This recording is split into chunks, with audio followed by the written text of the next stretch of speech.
E é isso aí, galera. O tema de hoje é como lucrar com esse sobe e desce da Bolsa de Valores. Por que que eu achei que convinha fazer uma live sobre isso, gente? Uma aula sobre isso. Porque isso é um fato, né? Se você quer investir na Bolsa de Valores, você precisa compreender os movimentos que ela faz. E o movimento da Bolsa de Valores, principalmente no curto prazo, é um sobe e desce louco, tá? Tem dia que tá em alta, tem dia que tá em baixa, por N motivos. A gente vai conversar sobre isso hoje e como vocês podem... qual tipo de estratégia vocês podem adotar aqui para conseguir se aproveitar desses movimentos da Bolsa de Valores e não só não fazer cagada, como conseguir lucrar em cima disso, tá bom? Então, em primeiro lugar, explicar para vocês o seguinte, galera. O que significa dizer que a Bolsa subiu ou caiu? Então, para a gente entender o que é esse sobe e desce da Bolsa de Valores, quando a gente vê que o William Bonner fala a Bolsa fechou em alta, Bolsa fechou em queda, coisas desse tipo, a gente precisa entender do que ele está se referindo, a que ele está se referindo. E ele está se referindo, gente, ao principal índice da Bolsa de Valores, que é o índice Bovespa. O índice Bovespa é um termômetro que a gente tem na Bolsa, por isso que a gente fez esse desenhozinho. É um termômetro porque que ele indica? Ele indica se a Bolsa está subindo ou caindo, porque esse índice, gente, é uma carteira teórica, uma carteira hipotética. E o que seria uma carteira hipotética? Gente, basicamente, esse índice ele foi criado para justamente os investidores, não só aqui no Brasil, mas os investidores estrangeiros, terem esse parâmetro se o que está acontecendo com a média das empresas aqui no Brasil é uma alta ou uma baixa. E o que compõe esse índice, que é o índice Bovespa? Bom, vocês podem ver nesse gráficozinho que a gente colocou ali, ó, empresas como Ambev, Vale, Petrobras, Itaú, enfim, no total, é como se isso fosse uma carteira teórica, uma carteira de investimento sua, minha ou de qualquer pessoa, uma carteira teórica que tem 73 ações, tá? 73 ações.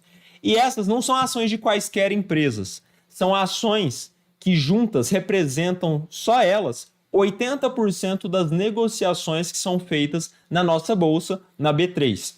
Então, olha só, na B3 a gente tem mais de 400 empresas listadas na nossa bolsa, tá? 400 empresas. Esse índice, ele é uma carteira teórica que tem ações de 73 empresas, beleza?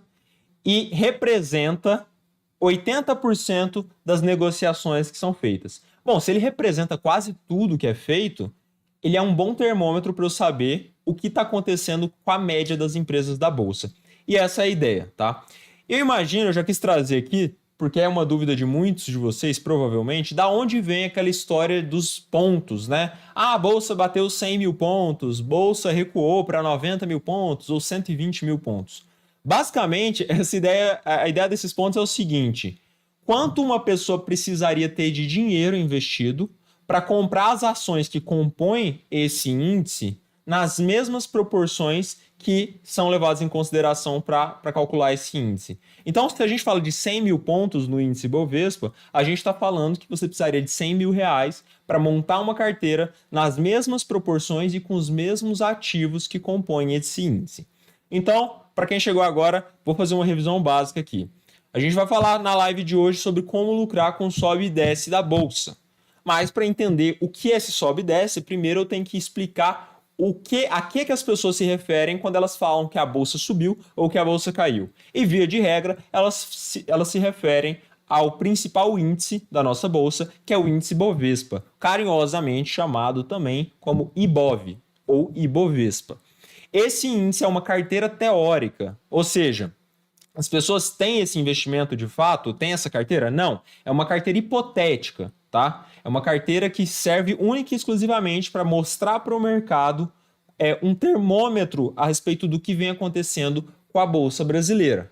Beleza? Ah, é só a Bolsa Brasileira que tem índice? Não. Várias bolsas, na verdade todas as bolsas têm um índice, porque isso serve realmente para balizar a análise dos investidores se a tendência é de alta ou de baixa na média dos ativos que estão ali. Beleza? Mas para vocês entenderem um pouco melhor como que funciona e como que os ativos que estão dentro desse índice são afetados ou afetam ele, né? Imaginem que eu criei um índice aqui com vocês, um índice X. Eu poderia ter chamado de qualquer outra coisa, mas eu quis chamar de X para não gerar confusão aqui. E vamos supor que diferente do índice Bovespa, que tem 73 ações, vamos para simplificar aqui, dizer que o índice X tem só 3 ações, as ações A, B e C. Lá no índice Bovespa, a gente tem ações que representam uma porcentagem maior do índice, tá? Como, por exemplo, o Vale, Petrobras, são empresas que estão ali naquele índice com uma proporção maior do que outras empresas. Aqui nesse exemplo, eu considerei a ação C, a ação da empresa C, como a que ocupa uma maior fatia desse índice. Então, eu considerei que a ação C tem 60% desse índice, a ação A tem 20% e a ação B também tem 20%. Agora, vamos supor que em um determinado dia, a ação A teve um retorno de 0, ou seja, ela ficou estável, ela nem subiu nem caiu, beleza? A ação B valorizou em 10% e a ação C desvalorizou em 10%. O que vai acontecer com esse meu índice? Bom, eu tenho que levar em consideração, para fazer esse cálculo, o retorno que cada um desses ativos teve e considerar também o peso que eles têm nesse índice, beleza? Então é como se eu fizesse uma média ponderada realmente. Eu vou multiplicar o retorno que ela teve pelo peso que ela tem. Então a ação A teve um retorno de 0 vezes 20%, que é o que ela representa no índice. Qualquer coisa vezes 0 é 0. Então o impacto que ele teve no índice, 0%. A ação B, ela valorizou 10% e ela tem um peso de 20% no índice. Então 10% vezes 20%, 2%. Esse é o impacto que ela teve no índice. Ela colaborou para que o índice subisse 2%, beleza? Mas a gente tem que considerar a ação C, tá? Que desvalorizou nesse dia 10% e tem um peso de 60%. 10% de 60% é o quê? Menos 6%, tá? Ela desvalorizou 10%, como ela tem um peso de 60%, isso representa um impacto no índice de menos 6%. Se eu for somar isso para ver o impacto médio, então, que isso gerou no índice, foi um impacto de 4%, uma queda de 4%. Então, eu criei esse exemplo hipotético aí também, com esse índice X, para mostrar para vocês que as ações das empresas que têm um peso maior no índice Bovespa, se elas caem, elas carregam esse índice para baixo. Por isso que quando acontece alguma coisa, uma notícia política, ou algo relacionado a petróleo ou relacionado a minério, que afetam negativamente empresas como Vale, Petrobras, empresas que representam uma fatia grande do índice Bovespa, como nesse caso a ação C, a gente trouxe aqui nesse índice X, naturalmente o que acontece com o índice? Ele é carregado para baixo também, ele tende a cair também, beleza? Fiquem tranquilos, às vezes para algumas pessoas é um pouco mais técnico, um pouco mais chatinho isso aqui, mas é que eu precisava passar isso para vocês compreenderem essa lógica, beleza? A bolsa, quando a gente fala que a bolsa caiu, significa na verdade que o índice se desvalorizou. E por que ele se desvalorizou? Porque as ações que compõem esse índice se desvalorizaram, tá? É isso que aconteceu. E eu imagino que possa surgir na mente de vocês, então, quando eu falo sobre lucrar com esse sobe e desce da bolsa, algumas objeções, alguns receios. Como que a gente trouxe aí, né? Tá, mas e se eu perder dinheiro, né? Quando a bolsa cair, eu vou perder esse dinheiro? Bom, é sobre isso que a gente vai falar, então, a partir de agora. O que vocês devem fazer, não só para não perder dinheiro, mas, na verdade, ganhar dinheiro com esse tipo de situação, quando o índice, com a bolsa como um todo, está derretendo, beleza? Ah, e se a bolsa não recuperar a sua queda? Então, vamos lá. Vamos lá, eu vou mostrar o próximo slide aqui para vocês. Eu acho que vai ficar claro.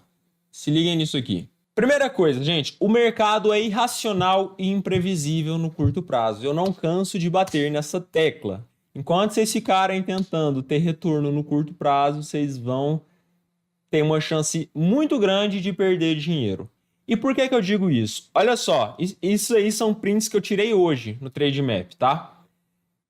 Esse primeiro print da esquerda aí, tá escrito um dia, é o que aconteceu hoje, na verdade, com o índice Bovespa. Essas barrinhas verdes e vermelhas são conhecidas no mercado financeiro como candles, que do inglês significam velas.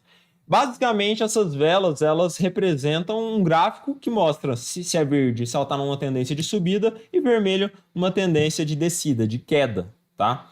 Eu não vou ficar explicando o gráfico para vocês, sabe por quê? Porque analisar gráfico é coisa que trader faz, é coisa que quem faz análise técnica ou análise gráfica, como o próprio nome diz, tá preocupado em estudar para descobrir o que vai acontecer no curto prazo no mercado. Só que ele está tentando descobrir o que não é possível descobrir, ou dificilmente é descoberto, porque realmente há uma imprevisibilidade. Então, olha só, hoje a gente viu aí que o índice andou de lado. O que significa? Nem valorizou demais, nem desvalorizou. Eu peguei o gráfico também ali embaixo, ó, de uma semana atrás. O que aconteceu? Ó, a tendência, ó, de queda. No início aqui do gráfico estava mais altinho, no final está mais baixinho. Quer dizer o quê? Ele desvalorizou dentro da última semana. Então, dentro de um dia, às vezes ele fica de lado, dentro de uma semana, às vezes ele cai, mas olha só a tendência que ele tem teve ao longo dos últimos 20 anos. Olha que louco isso. Nos últimos 20 anos, gente, esse gráfico começa lá em 2001. A tendência é de subida. Quer dizer que é uma linha reta? Não, não é uma linha reta. A gente não está falando de renda fixa. Isso é renda variável. Agora, quanto maior for o seu foco, quanto mais longe for o seu foco, mais de longo prazo, a chance de você perder dinheiro é muito menor porque é muito mais previsível o que acontece. Tem uma frase que eu gosto muito que é o seguinte: no longo prazo, a bolsa sobe caindo. Ou seja, tem momentos em que ela cai? Tem, claro que tem. É absolutamente natural. Por quê? Porque o mercado no curto prazo é irracional. Beleza? Então, tem momentos que ela despenca? Tem. A gente tá vivendo há um ano uma situação global aí de saúde que fez despencar o mercado. Dá para vocês verem nessa partezinha final aqui desse gráfico de 20 anos que eu trouxe ali. Tem uma queda acentuada. Foi ano passado que aquilo aconteceu. Mas o mercado já se recuperou. Beleza? Então, olha a tendência de longo prazo. Ele chacoalha? Chacoalha bastante. Mas no longo prazo ele valoriza. Beleza? Ele sobe. Não tem outra opção que não subir no longo prazo. E quando eu falo de longo prazo, eu não estou falando de um ano, não estou falando de 2 anos, nem 5. Eu estou falando de 15 anos. Por quê? Porque tem períodos, tem ciclos econômicos de baixa, que é o que a gente chama de bear market. Hoje eu perguntei nos stories se vocês sabiam que era bear market, que é basicamente o mercado do urso. Essa terminologia, né, mercado do urso, bear market, e bull market, mercado do touro, foi adotada, né, pelo mercado financeiro pela forma como esses dois animais atacam, né? O touro atacando de baixo para cima, chifrando e jogando a vítima para cima. Nesse caso é positivo, né? Com a bolsa subindo. E o bear market, porque o urso mata dando uma patada de cima para baixo e sufocando.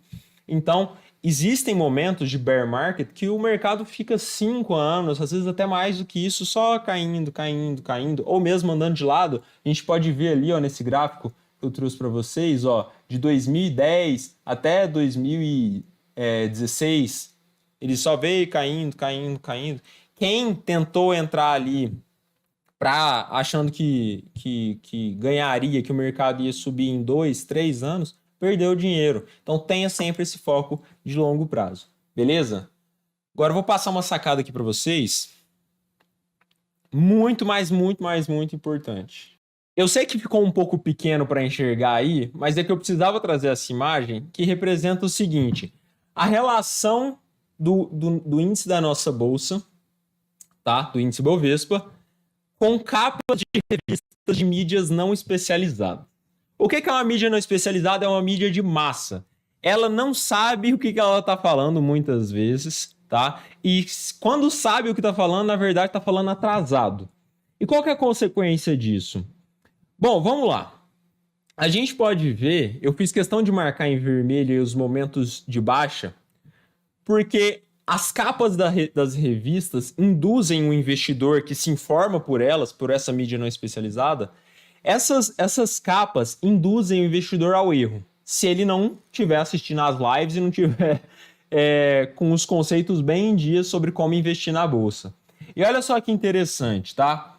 A gente vê no primeiro círculozinho vermelho ali, ó, tem uma capa que está escrito o seguinte: a bolsa virou mico? É uma capa da revista Exame, tá? Tem uma capa da Stoé ali também, ó, rachou a bolsa de valores, tal, dando tudo errado. O que acontece? Ela chegou num momento em que a bolsa de valores vinha caindo, e aí o que acontece? A bolsa de valores é o pior lugar para você deixar seu dinheiro. Publica matérias sobre isso, vai vender muito e as pessoas vão realmente entender que elas não podem investir na bolsa. Só que o que acontece? Muitas vezes, esse é o momento, então, que essa mídia leva a população, leva a grande massa, também conhecida no mercado como sardinhada ou manada, que são pessoas que, ao não saberem o que estão fazendo, tendem a seguir o que a grande maioria das pessoas fazem, beleza? E aí, naturalmente, com isso, as pessoas tendem a vender. As pessoas que já estavam investindo na bolsa tendem a vender ali, tá? Tendem a vender. Só que, como qualquer ciclo econômico, a bolsa se recupera depois. Vocês podem ver que a próxima capa diz o seguinte, vou dar um zoom aqui para ver se dá para enxergar, ó. O pessoal do Instagram não dá para eu dar zoom, mas no YouTube tô dando aqui, ó. O brilho da bolsa. Lá em cima aí, ó. O brilho da bolsa. A mesma revista Exame, falando. Aí o que acontece? Esse é o momento que todo mundo que tinha saído da bolsa com medo, na hora que a revista falava que a bolsa virou mico, agora todo mundo entra. No momento de alta da bolsa, pagando caro pelos ativos.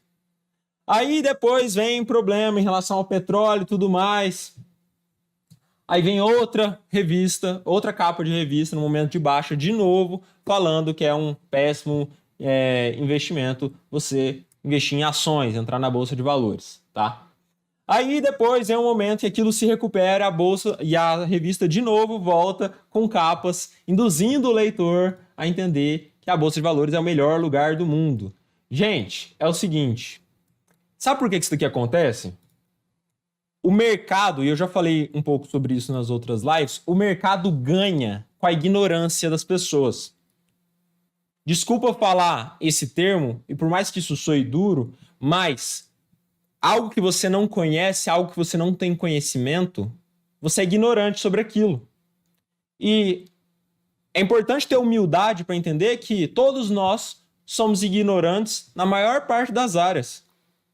Eu estou aqui falando sobre investimentos, eu não sei nada sobre medicina, sobre nutrição. Eventualmente, vocês estão assistindo, cada um tem a sua área de atuação, tá? Ó, eu vi que o Evandro entrou aí. Se eu não me engano, o Evandro é um seguidor. Ele é músico, beleza? Eu tenho um violão ali, mas eu não tenho o conhecimento que ele tem nessa área. Então, quando se trata disso, é claro que eu vou ouvir e respeitar o que ele tem a dizer.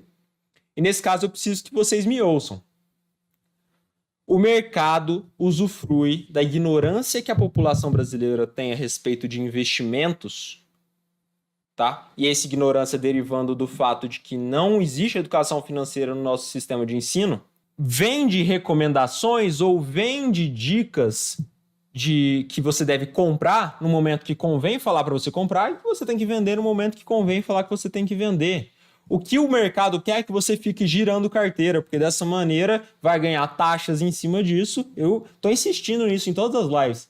Vai ganhar taxa em cima disso, taxa de corretagem. A bolsa ganha com essas movimentações também. As casas de análise ganham com as recomendações. Essas revistas ganham porque dá muito ibope, beleza? Se bem que hoje em dia as pessoas nem compram mais revista, mas continua tendo mídia na internet. As pessoas consomem, compartilham esses vídeos. Nunca vi notícia que a pessoa quer ouvir, ela tende a compartilhar. Aquilo que ela não quer ouvir, ela não compartilha. Então, se no momento que está tudo caindo, ela ouve isso, ela se assusta e compartilha. No momento que está tudo subindo, ela ouve uma notícia positiva, ela vai, compartilha e segue aquela dica. Só que vocês não podem ficar seguindo dica quente, principalmente de mídia não especializada, beleza? Vocês querem se informar? Leiam Infomoney, tá? Leiam as publicações que o pessoal do Trademap faz. Leiam isso aí, não vai ficar se informando sobre o mercado na Rede Globo e em outras mídias assim, beleza? Então, vocês têm que aprender a diferenciar ruídos de sinais. Ruído é aquele tanto de baboseira que tá todo mundo falando para tentar te empurrar no movimento da manada, da sardinhada, e sinais são coisas que você não precisa que os outros te digam. Você, com conhecimento e análise crítica, você consegue identificar sem ninguém precisar te falar. Porque você vai ter conhecimento para fazer uma análise feita de uma maneira correta e eficaz. Beleza? Então, eu vou passar agora para vocês alguns princípios que vocês devem, ou, claro, se concordarem, podem adotar para realmente aprenderem a lidar com esse sobe e desce da bolsa. Beleza? Da maneira correta, não de maneira sugestionada por mídia não especializada, por empresas que têm conflito de interesse, só querem fazer você girar a carteira, porque dessa maneira eles enriquecem e você não. Fechou? Então vamos lá. Primeiro princípio que eu trago aqui para vocês. Primeiro princípio. Não tente fazer previsões. Não tentem fazer previsões. Principalmente de curto prazo. O que tem de gente querendo prever, não, o dólar no final dessa semana vai estar tanto. Cara, não tem como se prever isso, não tem como. A ação de Ambev vai subir até tanto, até final do mês, e dessa maneira eu vou ter um ganho de tantos por cento. Não, cara, não tem como, não tem como. Larga a mão, não tem como. Não é assim que funciona, beleza? Muita gente vende a ideia no Instagram de que você vai ficar rico rápido. Falei sobre isso na live de ontem também. Você não vai ficar rico rápido, não tem como. Não tem como você pegar também R$100 ou R$1.000 e colocar no day trade achando que você vai ganhar dinheiro, vai ficar rico, igual esses caras que só ficaram ricos porque venderam cursos sobre day trade para você. Beleza? Essa imagem é muito legal, esse desenho que a gente fez. Que é uma pessoa tentando prever numa bola de cristal o que vai acontecer com os gráficos. Esse é o tal do trader, beleza? E eu trago uma frase que eu acho incrível, do Ray Dalio. Ray Dalio é autor do livro, que é um ícone, né? O livro Princípios, inclusive. Ele diz, quem vive olhando bola de cristal está fadado a comer caco de vidro. Então, para de tentar prever os movimentos da bolsa, porque a bolsa vai esfregar a tua cara no asfalto quente, beleza? E essa é a grande chance do que vai acontecer. Então, eu tô aqui, gente, diariamente fazendo vídeo, trazendo conteúdo sobre vocês, sobre a maneira correta de fazer isso. E a maneira correta é que não fui eu que criei, beleza? Eu só sou o mensageiro dessa parada, só tô tentando mastigar, fazer uns desenhos aqui com o meu time para tornar isso mais simples para vocês. Não fui eu que criei tudo isso que eu passo para vocês, tá? Foram os maiores gênios do mercado que já comprovaram isso e coisas que se provaram ao longo do tempo. Então, enfim, vamos lá. Então, não tentem fazer esse tipo de previsão de curto prazo.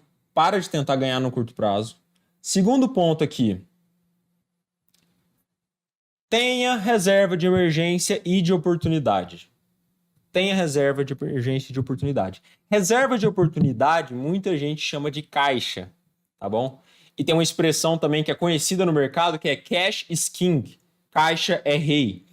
Em momentos de crise, em momentos em que não só uma pessoa, mas uma empresa deixa de faturar, como que aconteceu essa situação que a gente está vivendo, né? A economia inteira está sofrendo por conta disso. Sabe quem sobrevive? Quem tem caixa, quem tem reserva. É por este motivo que as ações das empresas aéreas, no início desse contexto que a gente está vivendo, elas despencaram, tá? A ação de Gol, Azul, despencou 50%, 70%. E por quê? Porque o mercado entendeu que naquela situação os voos iam ser cortados, essas empresas iam ter uma quebra de faturamento abrupta, e quando eles foram olhar nos releases de resultados, ali na transparência dessas empresas, e foram ver quanto de caixa elas tinham, tanto de dinheiro que elas tinham numa reserva, eles perceberam, na verdade, que elas tinham 3 meses para sobreviver. A chance daquela empresa sobreviver naquele contexto era muito pequena. Então, o que eles tiveram que fazer? Cortar gasto, demitir um monte de gente, enfim, tiveram que fazer um monte de coisa. Queimar, vender ativos que eles tinham, várias coisas porque não tinha reserva. E do mesmo jeito que é importante uma empresa na bolsa que você vai analisar ter reserva, você, enquanto investidor, tem que ter reserva. E eu fiz questão de colocar essas duas caixinhas porque são coisas diferentes, uma reserva de oportunidade e uma reserva de emergência, tá? Reserva de oportunidade é aquele dinheiro de fácil acesso, líquido que você tem. Líquido, quando eu falo, é liquidez, né? Você poder acessar esse dinheiro rápido, como se estivesse no seu bolso, tá bom? Para você aproveitar oportunidades. Quando a gente fala em lucrar com sobe e desce da bolsa, nesses momentos de bear market, que o urso está atacando e está tudo derretendo, está tudo caindo, quem tem caixa, quem tem reserva de oportunidade, consegue aproveitar ótimas oportunidades para comprar bons ativos a um preço descontado. Beleza? Porque, na boa, eu até fiz uma live sobre os princípios do Warren Buffett. Um dos princípios principais, a filosofia central dele é o seguinte: compre empresas ótimas a preços razoáveis, mas, se possível, compre empresas ótimas a ótimos preços, ou seja, preço descontado em relação ao valor justo daquela empresa. Então, em momentos de crise, em momentos que a bolsa despenca, é uma ótima oportunidade para você que tem caixa comprar as ações dela a um preço descontado. Então, é como uma liquidação, né? É como uma Black Friday aqui. É como se a bolsa tivesse uma liquidação e você tem dinheiro ali para aproveitar esse desconto. E um outro ponto é você ter essa reserva de emergência. Por quê? As pessoas que não têm uma reserva de emergência, em um momento como esse que a gente está vivendo, que tudo caiu, comércios fecharam, enfim, lockdown, todas essas coisas, essa pessoa, se ela tiver 100% do dinheiro dela na bolsa e não tiver nenhuma reserva, ela vai ter que tirar esse dinheiro que está investido na bolsa de valores para pagar contas, para, enfim, para fazer essas coisas. Por quê? Porque ela perdeu a renda vindo do trabalho. E aí, qual que é o grande problema disso? Elas acabam tendo que vender na baixa. Vender no momento de baixa é realizar um prejuízo, tá? Então, o que vai te permitir, no momento que a bolsa despenca, não perder dinheiro é ter a reserva. E o que vai te permitir, no momento que a bolsa cai, ganhar dinheiro é ter uma reserva de oportunidade. Então, você não vai perder dinheiro se você tiver uma reserva de emergência, que você não vai precisar sacar, beleza? E uma reserva de oportunidade, você vai conseguir ganhar em cima daquilo. Por quê? Porque você vai ter caixa para comprar ótimas empresas a um preço descontado, beleza? Então, esses são os princípios. Agora, vamos para os dois últimos princípios. O terceiro princípio que eu trago para vocês é de diversificação. Diversifique de maneira inteligente, tá? E quando a gente fala de diversificação, significa a boa e velha analogia da cesta de ovos. Não coloque todos os ovos na mesma cesta. Se você derrubar a porcaria da cesta, vai quebrar tudo, beleza? Então, se você tem 100% do seu dinheiro alocado em uma empresa de um único setor, se aquele setor der merda, você vai perder tudo. Como eu acabei de dar o exemplo do setor aéreo, beleza? Então, busque uma diversificação, mas não é simplesmente diversificar pelo número de ativos. Isso te ajuda? Te ajuda se você fizer isso de maneira inteligente. O que significa? Eu mostrei um gráfico em que o risco é minimizado à medida que você tem mais ativos na sua carteira. E ele tende a se estabilizar ali a partir de 15 ativos. Desde que esses 15 ativos sejam ativos que têm uma correlação negativa, tá? Tendam a ser descorrelacionados. Então, você pode ter na sua carteira uma empresa que está, de alguma maneira, exposta positivamente ao dólar ou negativamente ao dólar. Por exemplo, uma empresa que tem suas receitas em dólar, quando o dólar sobe, ela ganha mais. Uma empresa que tem suas despesas em dólar, quando o dólar sobe, ela gasta mais, ou seja, lucra menos. Então, para você ter essa descorrelação e fazer uma diversificação que seja inteligente, você tem que buscar ativos que, independente do que aconteça, mesmo que um caia, o outro vai compensar aquilo. E eu não estou falando só de bolsa de valores. Na live de ontem, antes de ontem, eu falei também, estava falando sobre taxa Selic, a importância de fazer essa diversificação, inclusive para ativos de renda fixa, tem um tesouro pré-fixado e um pós-fixado. Se a Selic subir, você perde de um, ganha no outro. Se a Selic cair, você perde em um e ganha no outro. Então, é muito importante ter investimentos que se complementem, porque é dessa maneira, independente do que aconteça, você vai ganhar. Beleza? Isso daí é uma sacada que é muito importante. E um quarto ponto é investir nas empresas com base nos seus fundamentos. O que acontece? Muitas pessoas compram ações de empresas pelos motivos errados. Compram ou porque viu que o youtuber fez um vídeo sobre aquela ação e comprou, vai e compra para imitar ele. Ou simplesmente segue recomendações de outras pessoas, mas nem sabe por que comprou, beleza? Ou porque viu, pior de tudo, né? Quando viu que subiu demais, tipo Magazine Luiza. Ah, subiu, então eu vou comprar porque vai continuar subindo, achando que rentabilidade passada implica em rentabilidade futura, que é uma grande mentira, uma grande falácia, beleza? Então, é muito importante que vocês invistam utilizando a estratégia que funciona, gente. E como eu falei agora há pouco, não fui eu que inventei, não fui eu.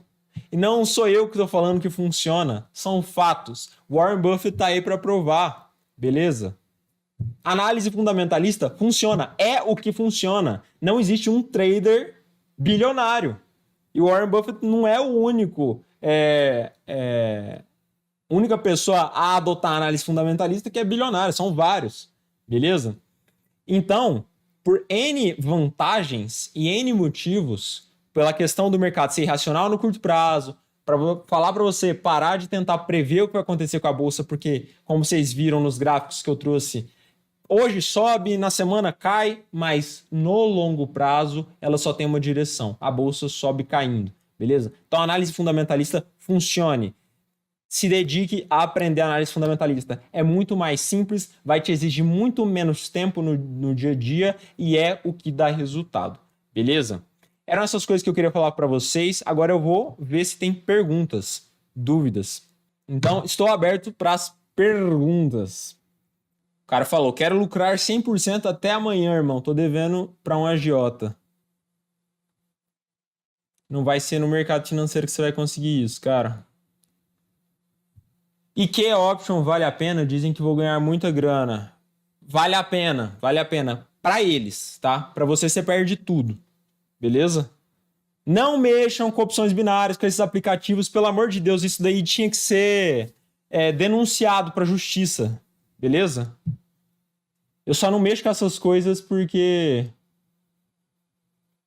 eu tenho receio de ser ameaçado, na real. Então não vou nem ficar muito falando a respeito, mas não mexam com opções binárias. Gente, para de tentar ganhar no curto prazo com esses negócios, principalmente com esse tipo de aplicativo. Eles pagam uma grana para youtuber de humor que não sabe nada de investimentos. Aí o cara pega o celular assim, aí fala, ó, apertei 2 botões aqui. Olha, tive um lucro de 500%. Baixe que option. Olha lá, ó. Cara, só perdi no que option. É isso aí, velho. Jogo de azar, esse é o nome, beleza? Jogo de azar. Evandro perguntou sobre a reserva de emergência e a reserva de oportunidade. É bom ter a mesma proporção de valor em ambas? Não necessariamente, Evandro.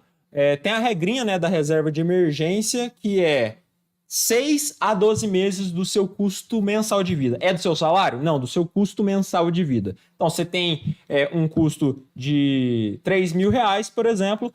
Se você for empreendedor, empresário ou autônomo, a reserva recomendada é que equivale a 12 meses desse custo. Então, você pega os 3.000, multiplica por 12, 36.000. Ou se você tiver um emprego que seja mais estável, tá? CLT, funcionário público, por exemplo, pode ser de só 6 meses, porque aí a chance de você perder sua renda é um pouco menor nesse caso, e no caso de CLT, mesmo que você perca o emprego, você vai receber alguns benefícios trabalhistas, então pode ser de 6 meses. Seria 6 meses vezes os 3.000 de custo de vida, 18.000, alocados em alguma aplicação que tenha segurança e liquidez. Tesouro Selic, CDB com liquidez diária, conta digital remunerada, como Nubank, Banco Inter, essas coisas. Beleza? O Pedro perguntou, comecei a investir esse mês e já tenho R$800 de prejuízo. Devo ficar preocupado? Quando você compra uma ação pelos motivos corretos, o fato dela cair representa uma oportunidade, desde que ela não tenha mudado esses fundamentos, desde que os motivos pelos quais você tenha comprado esse ativo não tenham mudado. Ele desvalorizar representa uma oportunidade de compra. Pega, rebalanceia a sua carteira e aporta mais nele.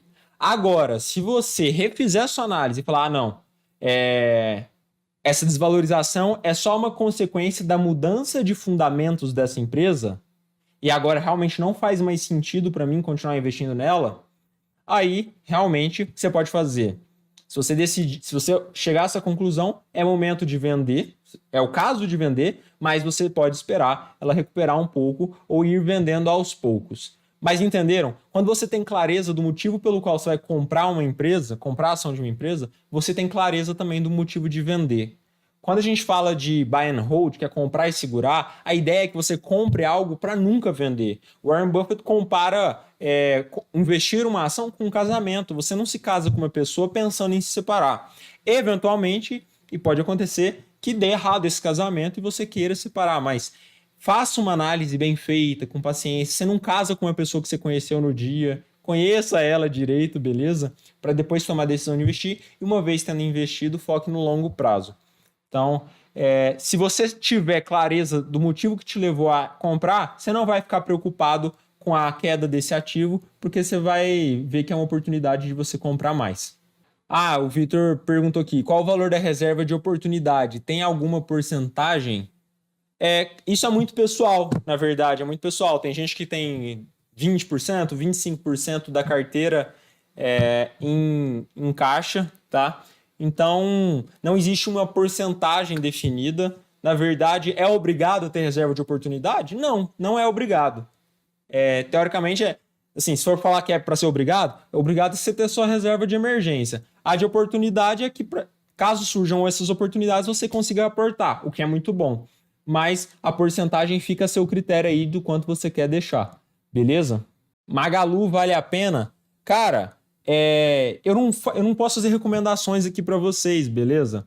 Sabe o que eu vou fazer? Eu vou fazer uma outra live mostrando quais são o que eu analiso para comprar uma ação, para investir em uma ação.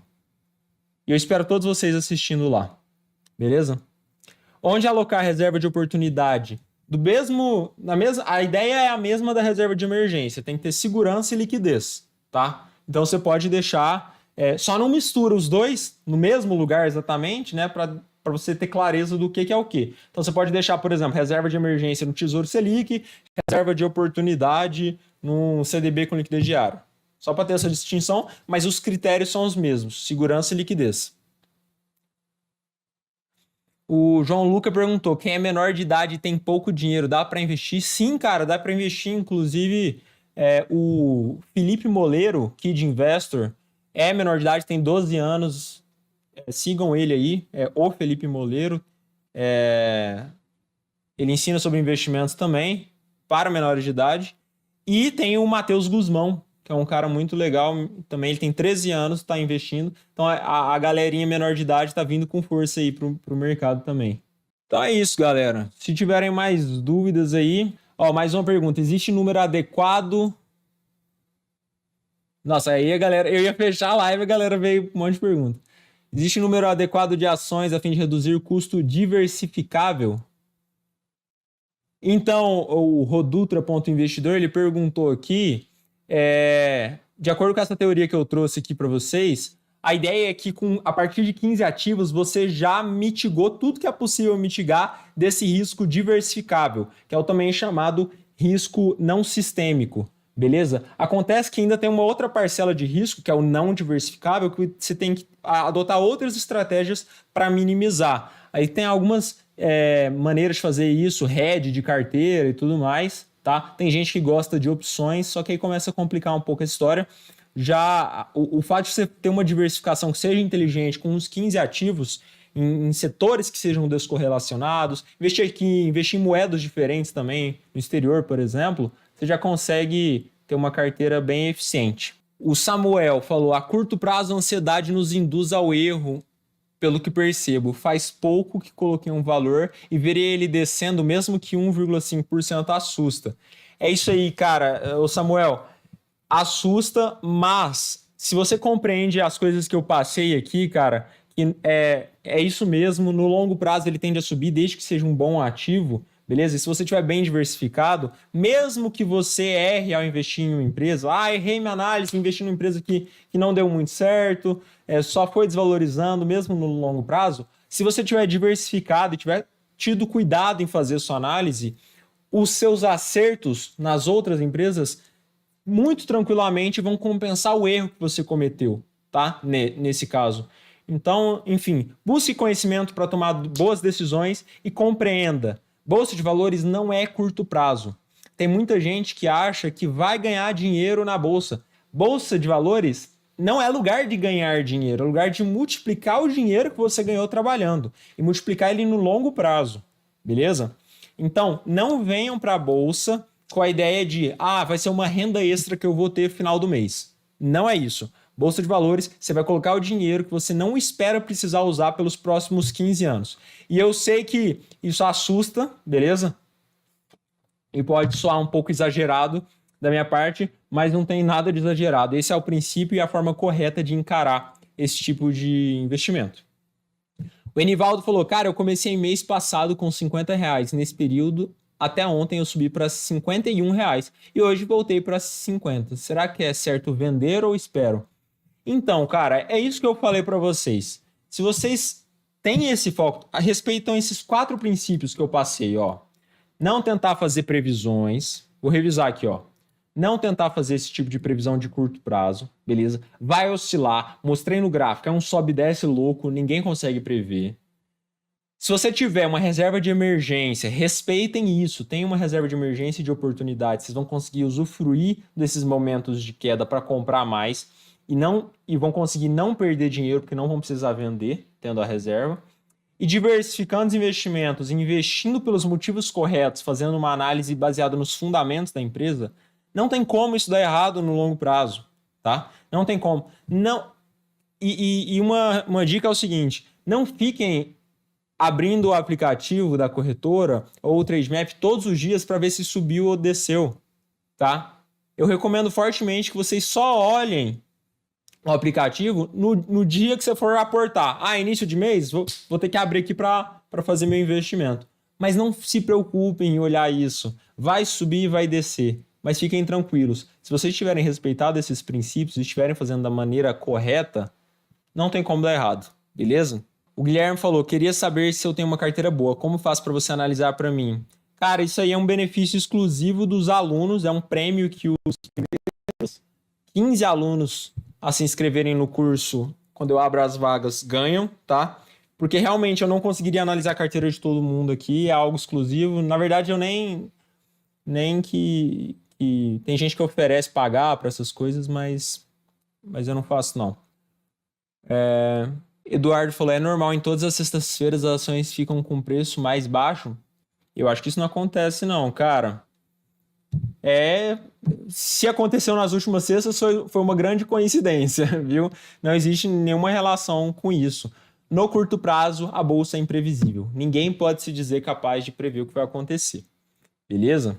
O Carlinhos perguntou, tenho 5 ações de setores diferentes, mais 2 fundos imobiliários. Devo aportar nessas empresas ou devo diversificar mais? Eu teria mais ativos, tá bom? Eu teria mais. Não tá ruim, 5 ações e 2 fundos imobiliários, mas eu acho que tendo o total ali de 10 a 12 ativos é um número melhor. Porque pensa comigo, se você tem 5 ações, cada ação que você tem na sua carteira, na parte de ações, representa 20% mais ou menos. Então, se você investir em uma empresa que deu errado, você tende a perder, o máximo que você pode perder é 20%. Agora, se você tiver mais ativos, para diversificar, digamos assim que caso algum deles não dê certo, você tende a perder menos, tá? Então esteja mais diversificado, mas é claro, né? O próprio Peter Lynch tem uma frase que diz, né? Ativos, ações são como filhos, não tenha mais do que você pode cuidar. Então não adianta nada também ter um monte de ação se você não vai conseguir, uma vez a cada 6 meses, dar uma analisada para revisar se os motivos que te fizeram entrar naquele ativo permanecem valendo. O Rodruto, investidor, falou de mecanismos de puts com opções e tudo mais. Mas, enfim, eu não ensino opções.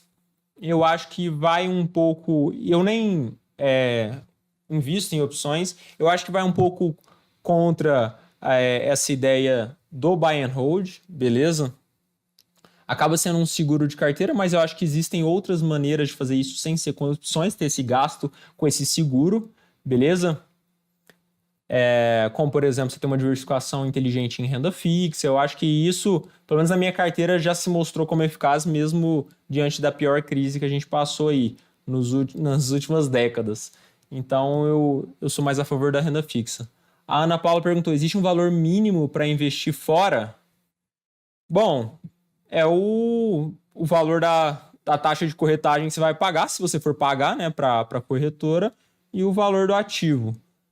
A vantagem, Ana, é que se você for investir lá fora, não sei se você sabe, aqui no Brasil, o mínimo que você consegue comprar, que você precisa comprar, né, para investir em um ativo, é um papel, uma ação. Então, por exemplo, a Ambev. Você vai colocar lá a ABEV3F, que é para comprar no mercado fracionário, você precisa comprar um papel. Vai pagar aí uns 15, 16 reais. Eu nem sei quanto que tá o papel, que eu nem fico olhando no curto prazo o que está acontecendo. Lá nos Estados Unidos, você consegue comprar uma fração de ação. O que significa isso? Um valor decimal. Consegue comprar 0,01, por exemplo. Então, nesse caso, o valor mínimo para você comprar algum ativo lá acaba sendo menor. Fica bem acessível, tá bom? Então, é isso, galera. Valeu pela participação de todo mundo. Muito obrigado. A gente se vê amanhã às 19h, novamente. Vou tentar divulgar um pouco mais cedo qual que vai ser o tema, para vocês já irem se organizando, vendo se também o tema de amanhã é do interesse de vocês. Terminando aqui, eu vou publicar os desenhos no Instagram, @lucas.perfil. Eu peço que todo mundo que está aqui nesse momento vá lá no Instagram, comenta alguma coisa, um feedback até para o meu time, o que vocês estão achando desses desenhos, vocês acham que ajuda mesmo? Porque, gente, isso aqui dá muito trabalho para fazer, tá bom? Eu tenho uma pessoa da equipe que está exclusivamente focada em fazer isso daí, então deem um feedback, salva, clica no botãozinho de salvar o desenho, que isso faz o algoritmo do Instagram entender que isso é um post legal e ele promove para outras pessoas também. Dessa maneira vocês me ajudam, beleza? Espero todos vocês amanhã. Olha só, eu falei que é às 19h, especificamente amanhã eu tenho um compromisso às 19h, então amanhã vai ser às 20h, beleza? Corrigindo aí, amanhã vai ser às 20h. Às 20 horas amanhã. Vejo todos vocês, beleza? Valeu, um abraço e até amanhã.